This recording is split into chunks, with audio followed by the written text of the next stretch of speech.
Good morning, everybody, and a happy Wednesday morning to you.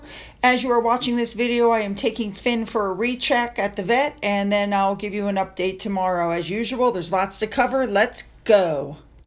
We're going to start off with the Duchess of Edinburgh this morning. I told you guys previously she was in Geneva. Some more pictures came out where she joined a roundtable on empowering refugee voices and heard firsthand experiences of how people were displaced from the female refugees. And so, of course, you know me, had to show you the pictures. There were also discussions on how to continue the education of these girls and women during emergencies like this where they get displaced. All right, let's move on. Still sticking with Sophie, she was with the group Lead with Kindness, who, by the way, she happens to be a global ambassador. Also present was Her Royal Highness Princess El Hassan, who is chair of the judging panel, and they were meeting because Lead with Kindness gives out awards every year that spotlights leaders who impact others through kindness, and it goes across all industries and professions. Love it. Moving on. Still sticking with Sophie and Edward, they finally got around to sharing their Christmas card. Their children both signed it, and the picture on the front was one that was taken in March. This is it. I love it. Fabulous. I also love the ES on the front, the monogramming, and the inside is fabulous as well. Really quickly, I just want to touch on this. I let you guys know that Catherine was at the National Marine Aquarium. This obviously was months ago, but she's making a surprise cameo, what would have been last night by the time you see this. So if you can go watch the show, go watch it. Moving on. We're going to move on now to the Princess Royal, Princess Anne, who last week went to Birkbeck University. She joined members of the community there at the Mansion House. They had a 2023 foundation dinner, and she was looking lovely in that green color. Absolutely love it. Next up, but sticking with Anne, it was announced that she is going to visit Sri Lanka from January 10th through the 13th, and her husband, Sir Tim Lawrence, will be going with her. Moving on. All right, we're going to move on to Prince William. I'm going to try really hard to pronounce these names. Prince William took a very unexpected flight to Kuwait. Remember, he and his family are on Christmas break. He was going to give his condolences to His Highness Sheikh Mishal Al-Hamed Al-Jabbar Al-Sabah following the death of His late Highness Emir Sheikh Nawaf Al-Hamad Al-Jabbar Al-Sahab, who I'm assuming is his father. Now, these articles that were printed there refer to William as the Crown Prince of the UK, which is actually accurate. Doesn't he look regal? Now, William did not fly there alone. Foreign Secretary David Cameron went with him. In 2019, for those of you who may not know, William actually made a 4-day visit to the Middle Eastern country there. He also went to Oman because he was honoring, according to the article, the historic ties between Britain and the Gulf nations. And that tour fell on the 120th anniversary year of the signing of the 1899 Treaty of Friendship between Kuwait and the UK. Now, in 2020, King Charles, who was then the Prince of Wales, also went to Kuwait when the previous, sheikh had passed away. So he's been there before as well. For those of you who don't know, Kuwait has the 6th largest known oil reserves, and it has been a staunch U.S. ally since the Gulf War in 1991, when they expelled the forces of Saddam Hussein. And they host over almost 14,000 American troops in the country. At the headquarters of the U.S. Army in the Middle East. I think that's lovely. All right, moving on. Sticking with William, I just think it's important to note that he has been officially voted the sexiest bald man alive in 2023. Yes, he is. Let's move on, but again, staying with Prince William, do you guys remember when they did the Royal Variety performance and he went and, they had the other royal family there as guests? Okay, so they get there and one of the comedians gets on the stage. His name was Tom Allen, and he's telling these jokes, and whatever the jokes were, William could not contain himself. He was crying. He was literally crying, tears coming out of his eyes. He was laughing. It was that funny. And apparently Catherine also was hysterically laughing. But I just thought this was so cool. And I love the fact that the two of them are just going on and living their best lives and not really worried about all the stuff that Harry and Meghan are trying to do to them. It's not working. They're still following the same mantra of keep calm and carry on. Love it. Moving on. Let's talk about George really quickly. We know that William went to Eton. It was just assumed that she would go to, that George would go to Eton, the kids would go to Eton. But it looks like they may send the kids to Marlborough College, which is where Catherine went, because apparently it's a co-education, because it's boys and girls. Apparently, Catherine, when she went to an all-girls boarding school, she was bullied quite badly, and so they moved her, and so she's not happy with the thought of an all-boys school. So there's some discussion there. And unlike Harry, where they were digging for points to get him in, I'm pretty sure George is very smart and will pass the test on his own merits. Moving on. Next up, a big thank you to this Twitter user, because there was a change made to the royal website that I didn't notice. As a matter of fact, a lot of people didn't notice. Harry has had his HRH removed from the website. It's gone. Truth be known, they should just be removed from the website altogether. The website should be Working Royals only. Moving on. And it was predicted in Sky News by reporter Danica Di Giorgio that Harry and Meghan are going to split in 20 and 24, that she is the one who's going to initiate it because she wants to go back to her D-grade acting career, as they called it, and she realizes it hasn't worked out with Harry. Her career's going nowhere, and so she's going to dump him. Doesn't surprise me. Moving on. Let's talk now really quickly about all this drama that's been stirred up by Omid Scobie and the book, and the fact that Harry and Meghan could have stopped all of this. They could have ended all of this drama just by making a statement. But they continue to keep their silence. They're saying absolutely nothing. I think it's because they did help with the book. If they blast the book, Omid's going to come out and say, guess what? They helped me. But by saying nothing, they've pretty much confirmed that they helped the book.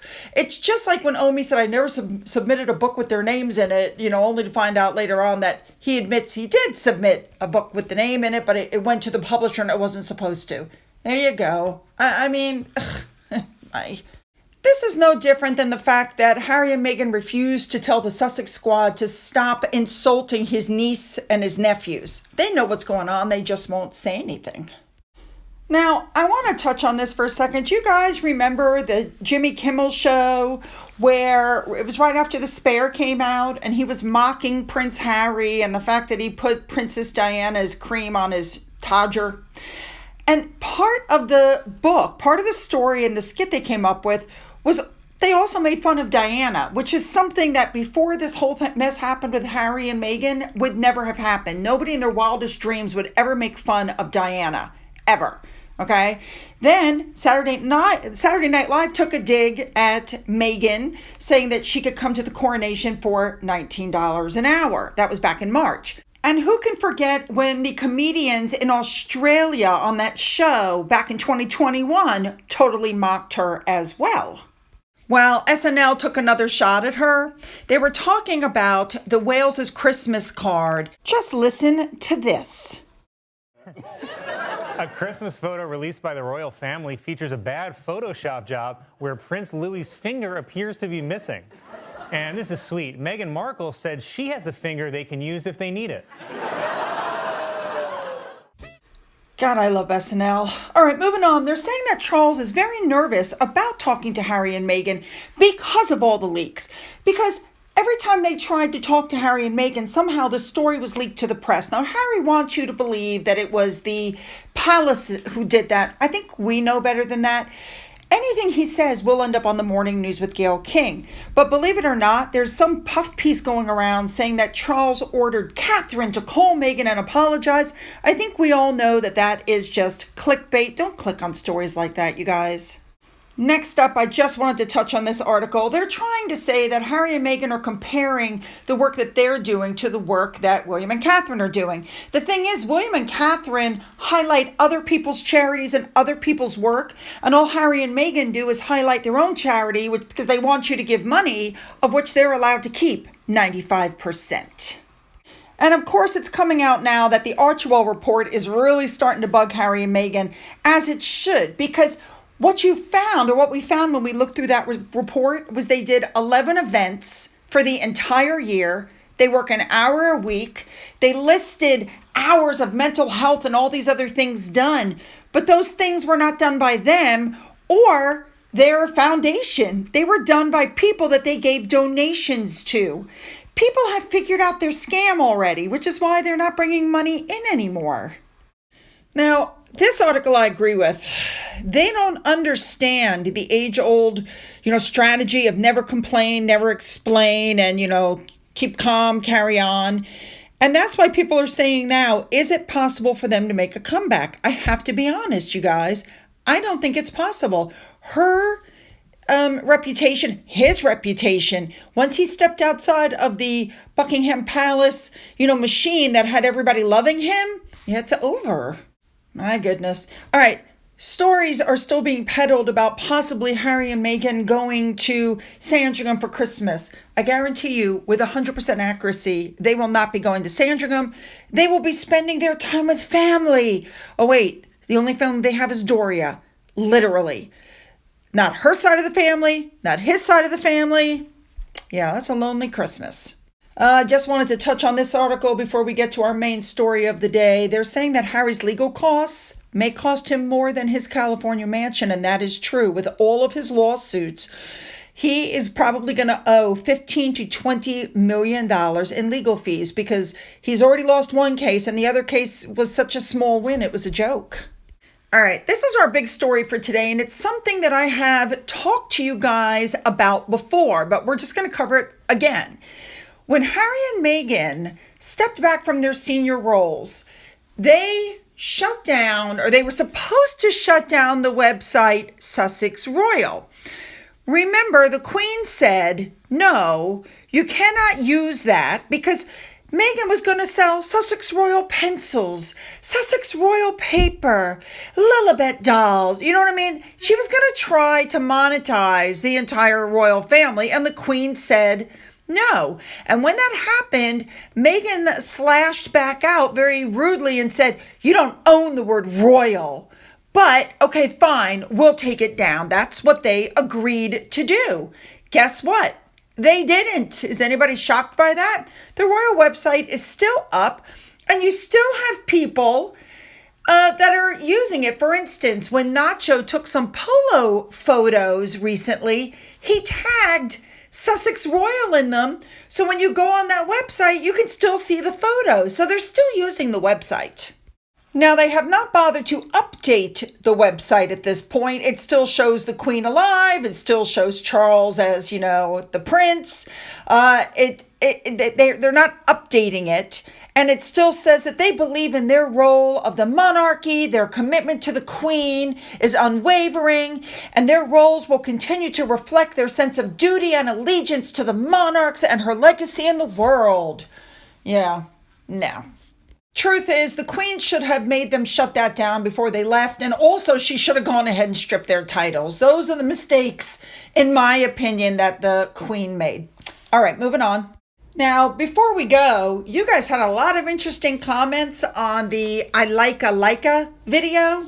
Let's start by looking at your comments on what Meghan said. This subscriber of mine took it and turned it into a Jeopardy question. I'll take things that a 4-year-old never asks for $500, Alex. This subscriber of mine, Ruth Cattle, wants to know why if Archie is so smart, why isn't Mensa recruiting him? Remember, his first words were Grammy Diana. And Millie Moo said that the reason that nobody's ever seeing Archie is because he is a child genius who has already been recruited and is attending Harvard University. Now, this subscriber of mine, Miss Walsh, is suggesting that this was a setup to try to get a free Leica, which is quite possible. You're not the only person who thought that way. This subscriber, Barbara Miller, said that this was a test to see if Meghan could make it as a host of a show. This subscriber of mine, Margaret, said that Leica put out some sort of a statement. Now, I should let you know, I've been looking for that statement. I cannot find it. They're saying that they never received a request for a camera and they don't want to be associated with Harry and Meghan.